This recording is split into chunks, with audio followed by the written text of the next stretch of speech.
Hey, what's going on everybody? It's etaprime back here again. Today we're going to be taking a look at an upgraded version of one of my favorite tablets to hit the market in 2021. This is known as the Alldocube iPlay 40 Pro. This is the Pro model, and yes, I've taken a look at the iPlay 40.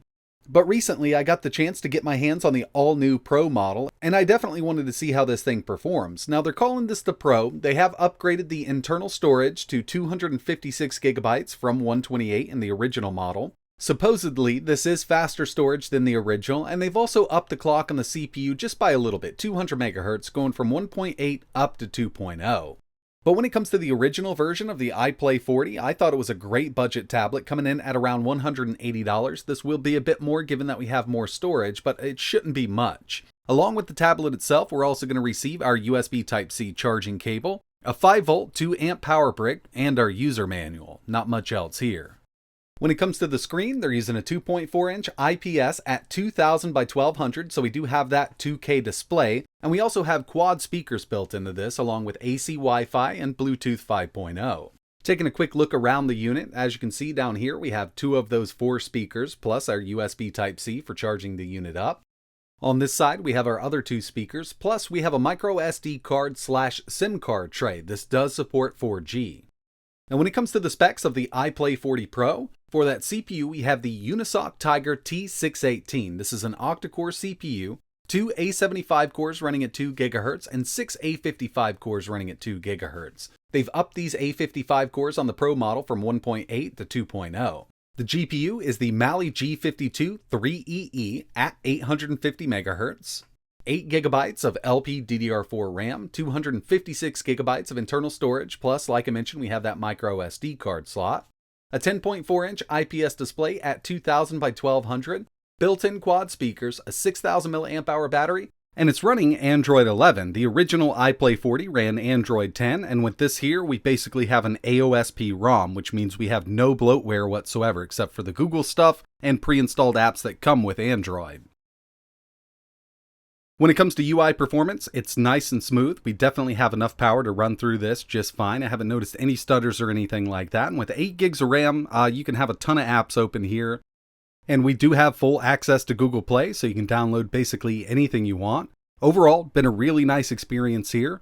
And with that 256 gigabytes of internal storage, I can download basically everything I need from Google Play and sideload the apps that I just can't get from the Play Store. Now this does have a very beautiful IPS 2K display. We have those quad speakers built in, and there's more than enough power to play 2K video. Unfortunately, when it comes to these tablets, Widevine support is pretty much non-existent.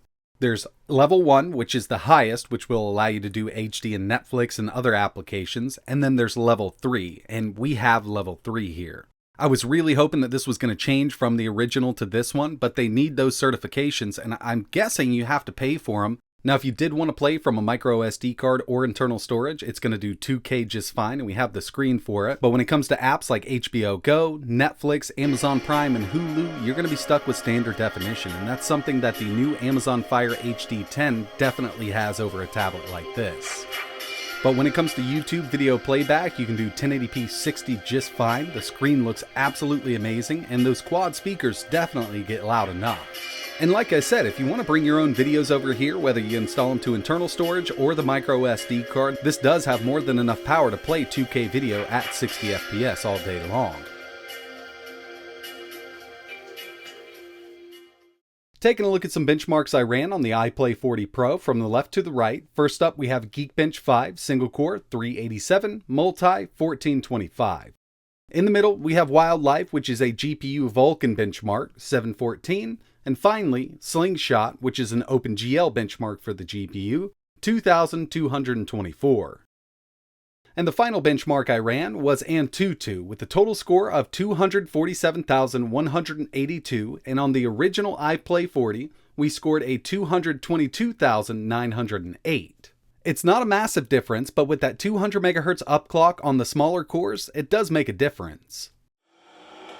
Now it's time to check out some native Android gaming. First up, we have Need for Speed No Limits, and this UNISOC Tiger T618 does have enough power to play mostly everything from Google Play at full speed, minus a few of them. Now when it comes to a game like Gensin Impact, it's just a really hard one to run, and you will have to set this to 30 FPS lowest settings But I gotta say, I was surprised at how well it did run. Now, it's definitely not perfect and we're only at 30 FPS, but these updates coming out for the game have been making it more playable on lower end devices, and at low settings, 30 FPS, this is something you can get away with on this device.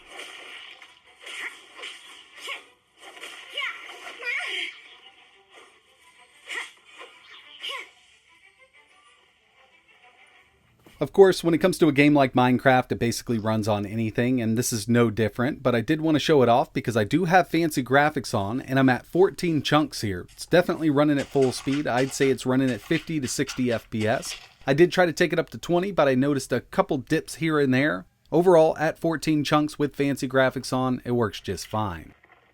And games like Call of Duty Mobile or even PUBG work amazingly. We're at medium settings, high FPS here, and it's definitely playable. You could connect a controller to a game like this if you want to, but I prefer playing on the touch screen. It's kind of weird because most games I need a controller, but with this one here, I always like using the touch screen. I guess I'm just so used to it.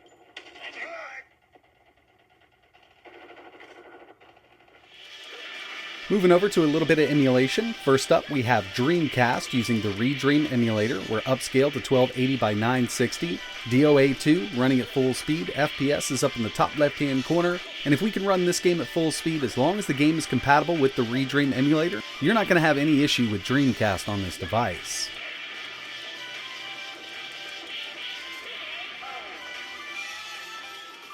Next on the list, we have some NDS using the standalone version of Drastic from Google Play. This works amazingly on basically every device that I've ever tested it on, so I had no doubt that it was going to run at full speed on this. And this will also work in landscape mode.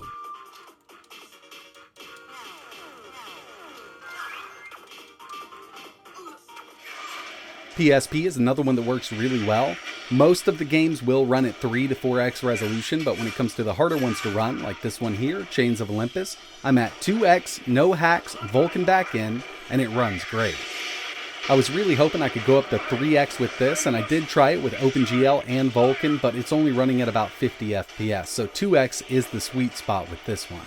And if you wanted to do anything underneath Dreamcast and PSP, it's going to perform just fine on this device. You want to do some N64, some SNES, some Neo Geo, it works great. But when it comes to the harder to run emulators, like the 3DS emulator, Citra, by the way, I'm using the Citra MMJ build, which in my opinion does perform better, I just can't get any game to run at full speed. And when it comes to GameCube using the Dolphin emulator, there are a few games that are going to work at full speed, like Wind Waker and Beautiful Joe, but a majority of the GameCube library just isn't going to be very playable on this device. And in the past, with the other model of the iPlay 40, I never had good luck with it.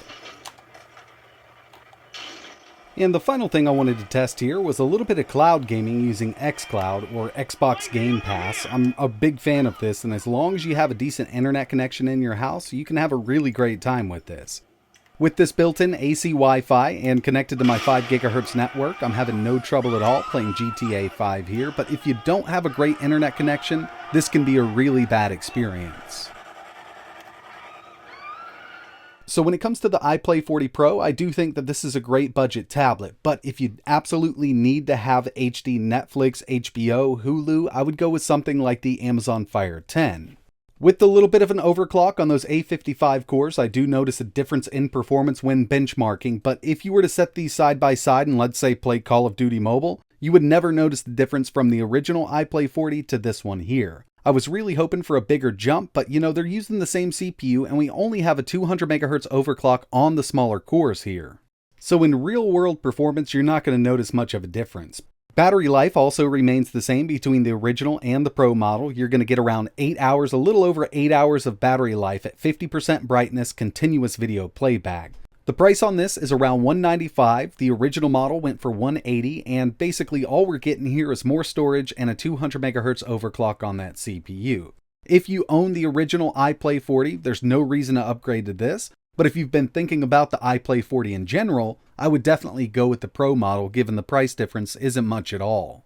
I will leave a few links in the description if you're interested in learning more, maybe picking one up, but that's going to wrap it up for this video. If you want to see anything else running on the iPlay 40 Pro, just let me know in the comments below. But like always, thanks for watching.